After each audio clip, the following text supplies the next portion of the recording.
สบายดีมาทุกคนมาสวนพี่น้องออกมาสวนคือเก้าพาคนมาแย่ไข่มาส้มหมดแดงเนาะมันมีก็หลายพี่น้องเนาะยังว่าพออะไรก็ฮอดวันสงกรานต์แล้วพี่น้องมียังกับภาคทีมงานเนาะผู้ติดตามเข้าติดตามในเนาะเข้ามาเป็นกำลังใจกันนะพี่น้องเนาะทางซองเบาแปลงบรรณาเนาะวิถีชีวิตเนาะไปหั่นไปนี่หรือว่าไปวิบุญไปงานไปยังก็แล้วแต่เนาะพอได้เฮ็ดคลิปต่อไปภาคติดตามในเด้อพี่น้องเด้อมาทุกคนติดตามเบื้องต่อเนาะพอแง่ใครหมดพี่น้องหาห้างไหมก็ไปหาห้างให้ก่อนเด้อ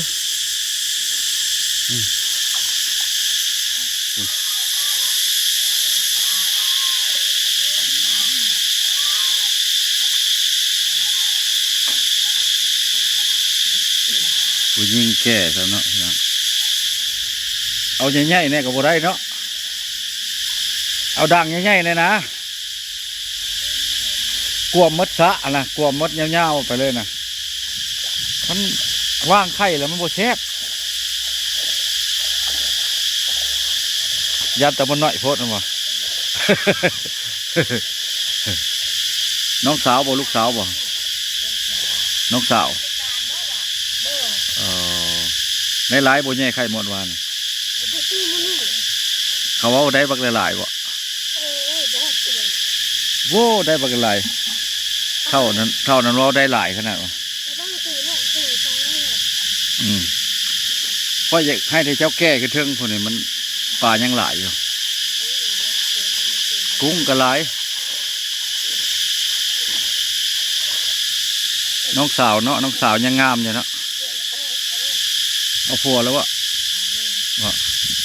เอาผัวแล้วยังงามอยู่เนาะเอาแต่แม่ปลาดุกกันนะ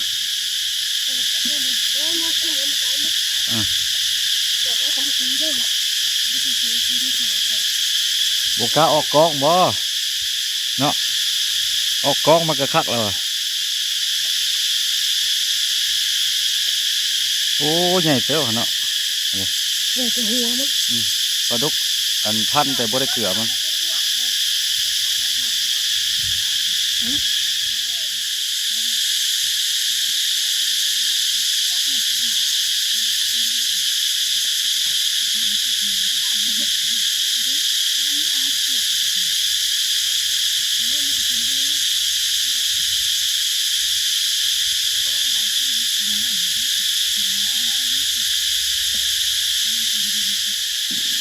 อันนี้แง่ไข่มดอันนี้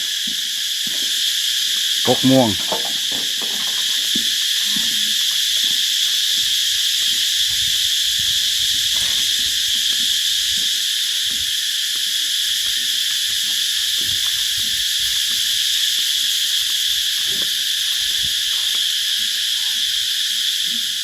โอ้หมกโม่นี่เน่าเหมือนมันสุมันเนาะเขาลิ้นยาหลายเป็นอย่างนี้เลยเขาใส่เขาใส่ยาหลายมันจะสุไวหมกโม่เนาะใส่ลายกระบุดีพี่น้องยอมแล้วคอยลิ้นยาโอ้แก่กุ้งขนาดเนาะหมกโม่ลิ้นยาหลายสุไวกินบุได้กินกระเจ็บท้องยามเลยเนาะเสียท้องแตงโมนะพี่น้องหมกโม่ลาวเนาะแต่ว่าข้าเจ้าสีใส่ยาหลายเนาะใส่ยาบังคับแดงหลายแล้วบุรีถ้าเขาปลูกธรรมชาตินี่45 วันเนี่ยสบายของโมนะค่อยก็เคยปลูกอันนี้มันเน่าเมื่อสุเมื่อ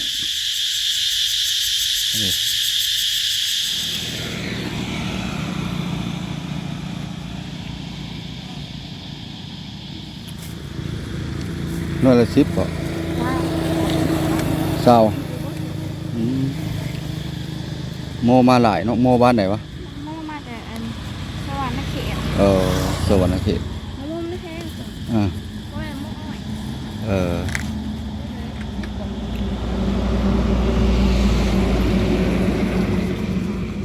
หน่วยเท่าไรนะ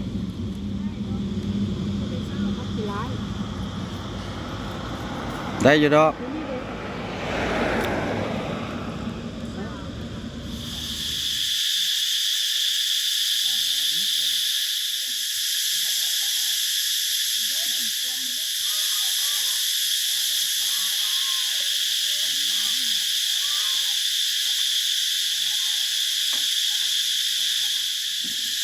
อันนี้แย่ไข่มดอันนี้กกม่วง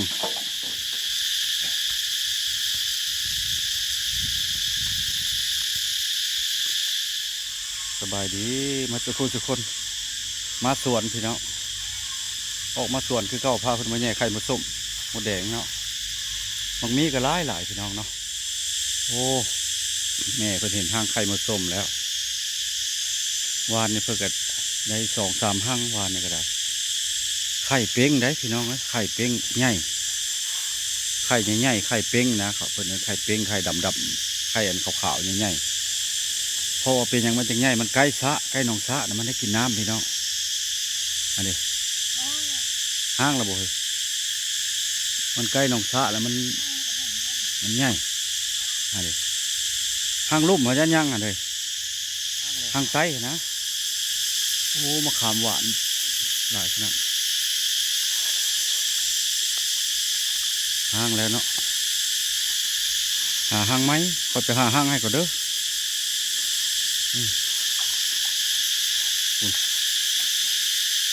ห้างมันนะ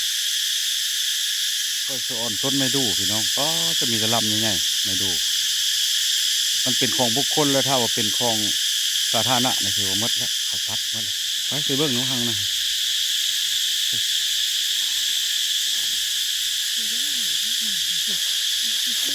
โอ้โหโอ้นะคนนะโอ้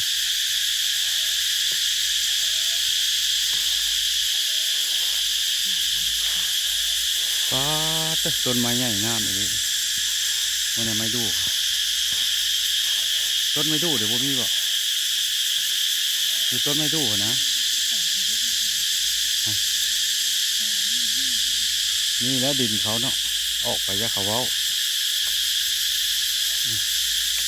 ดินเขา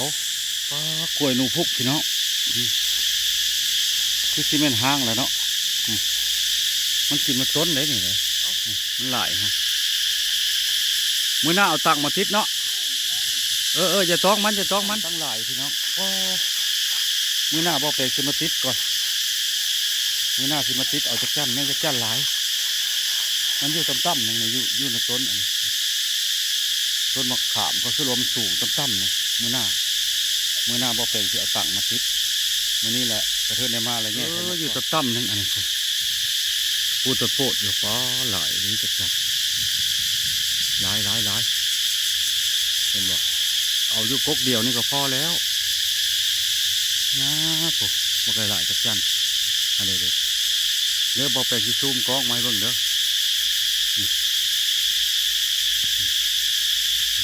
เห็นบ่หลายจักจันเป็นมัทินี่พอหลายนี้จักจันโอ้มือหน้าเอาตังมาติดเอาหลายมือหน้าเอาตังมาติด